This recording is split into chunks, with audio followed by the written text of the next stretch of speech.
In any case, we have a good show. And our first guest, she's not, no, but she's a hot gal.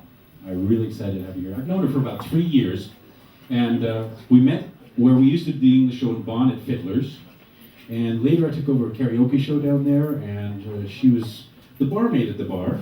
And then later she took over when I left the karaoke, and she's now the KJ down there. And some of you were, how many of you were at the Comedy Festival show here? Then you experienced her, because she came up and did a little number with me here on the stage with the 10 top things you don't want to hear on a first date. And it was so good, she was inspired, she decided she's going to try stand-up comedy. So this is her premiere. Woo! Stand-up comedy here in Toronto. Yeah! And I'm excited to have you here. She said, I have to read this correctly, she said she's from the warm, wild, and wonderful West Side. And I said, which one are you talking about? From Ireland, please welcome Dot Fagan. Woo!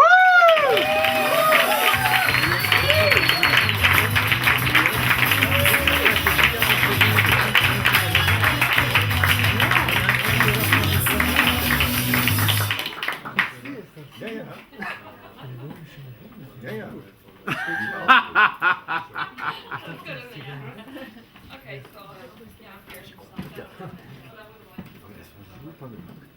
I just, oh, hi. I was just supposed to get You were standing on the court. I thought that was your, okay, never mind. Never mind. Whoa! Okay. Hey everybody. Yeah, I'm from the warm, wild, and wonderful west of Ireland, so I'm going to talk to you about life in Ireland and how weird we really are. Yeah, it starts off kind of with the smoking ban. It started off about, what, 10 years ago? Was it 10 years ago now? Jesus. Smoking ban in Ireland, and I thought, this is never going to work in Ireland. I mean, tell an Irishman to leave his pint behind to go outside and drink. I mean, that's unheard of. That's like a castor transport in Germany without fucking protesters. I mean, that ain't going to work. But it did. It did work, and they did go outside to smoke. It was unbelievable. And, 1 second there now. Go back there. Yeah. Totally blank right now. 1 second. I'll get Smoking back to that. ban. So yeah, smoking ban. Yes. Master plan. That's over. That was funny. Okay. Fuck.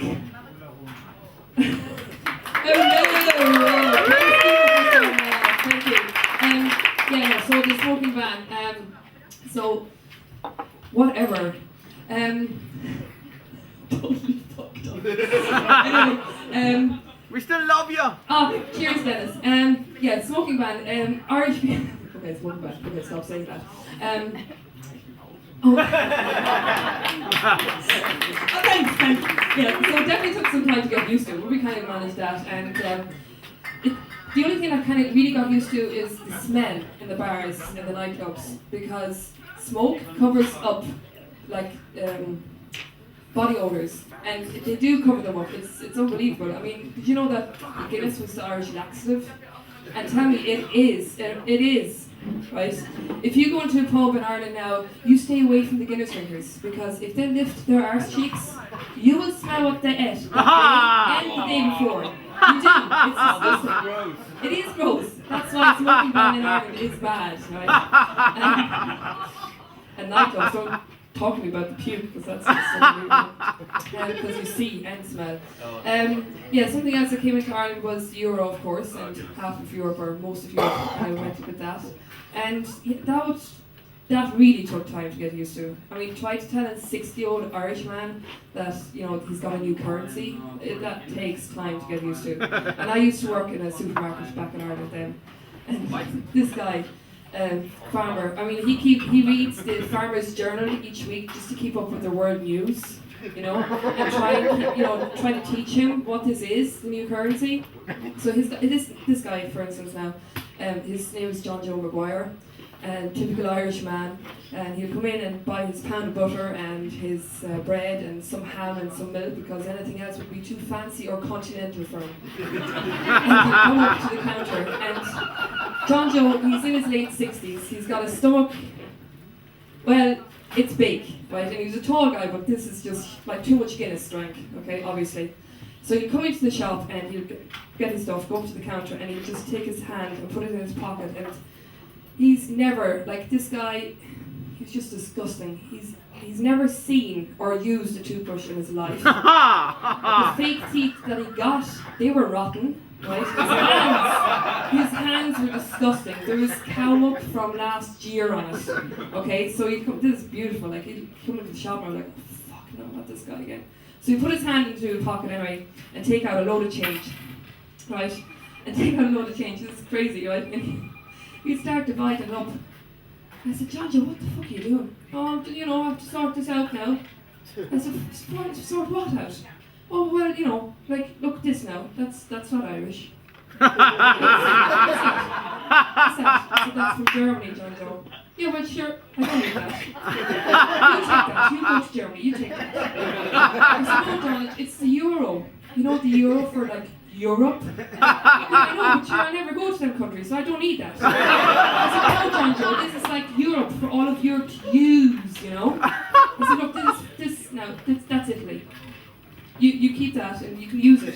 But sure, I never go to Italy. I've never left a country. I can't even swim. I said, oh, for fuck's sake. So I was like, okay, I'll just play along, you know, first couple of weeks, let's just play along. After that, I just got so sick of it. I said, no, it's Europe. Europe, the whole Europe, you can use the euro. And he kind of got it. And he finally says, Jesus, that's a good idea, isn't it? I says, well, yes, it is, John Joe. It actually one a good idea the European Union decided on. So that's the euro and the smoking ban gone. Phew, remember the euro part?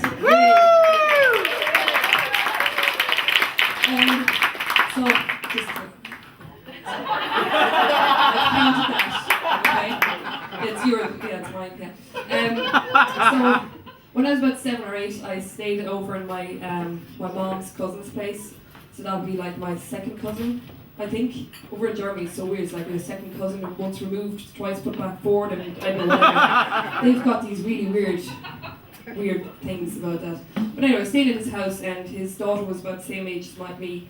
And at night, I know we got ready for bed, and I had this really brilliant, like this all-in-one PJ.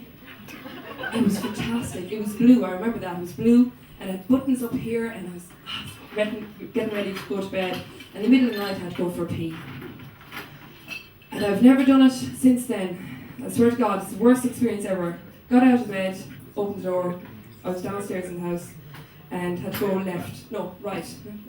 Right is where my thumb was left, yeah. So this way, the hallway. Now, the hallway was dark. And I didn't want to wake anybody up, so of course I don't turn any other light because, you know, that's too loud.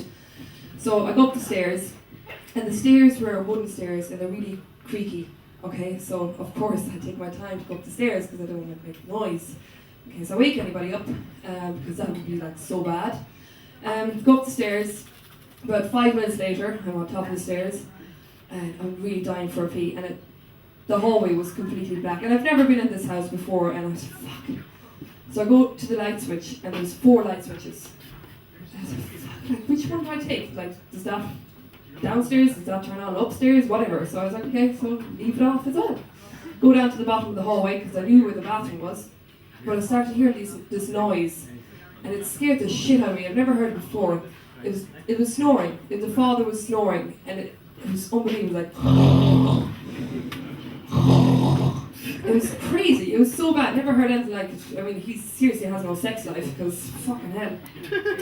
So, look, I go to the bathroom door, stop every 2 steps because your man is snoring. I don't want to wake him because. Go to the bathroom door, open the door. Now it was dark, right? But this bathroom was like darker than black because I've never seen it before. The toilet seat was black. The sink was black, the tiles were black, the fucking towels were black. I mean, if Andrea Pacelli opened that door and went in, he said, Jesus, it's dark in here. It was this bad, you know, and I didn't know. It was crazy, I was scared. I was 7 at the time. Fucking hell, I nearly pissed myself just there. So, go inside, don't turn on the light, obviously, because I don't want to wake anybody. And I start unbuttoning my buttons. And your man next door stops snoring again, so I stop moving. Oh, okay, start moving again. 3 buttons down, yay, nearly there to pee. But no, because the last button I couldn't open it because he stopped snoring. So yes, I pissed myself right there. Right there. Now I didn't just, it wasn't just a little bit. It was like Niagara Falls, right there, right then. I couldn't stop it. It was just let it all out. Yeah, it was great. Yeah. It was nice and warm too, actually. So just there, that segment, just got on the scene. I was okay. It really was worth it. So what to do? The floor full of piss, probably because I can't see it, but it must be somewhere around there. So I grabbed the toilet paper. And it can't get any worse than just pissing yourself in a stranger's house, practically. No, it can't because you've no toilet paper. I couldn't clean it up. I couldn't clean anything up. So I was like, oh fuck, what do I do? So I obviously took the bathroom mat and just kind of said, okay, just go for it, just see what happens. So I go downstairs with the bath mat and my peed in pajamas. And I go downstairs to the bedroom, and Katie's sitting there on the seat, on the bed, and I'm going, where are you at? Where were you? I said, oh, I had to go for a pee. And she says, well, what the fuck did you do? Well, I went upstairs, and it was dark, so the light switching, your dad is snoring, and the bathroom was dark, and just pissed myself. I said, oh, fucking hell.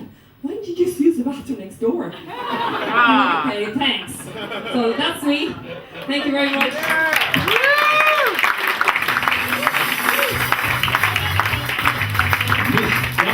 There you go.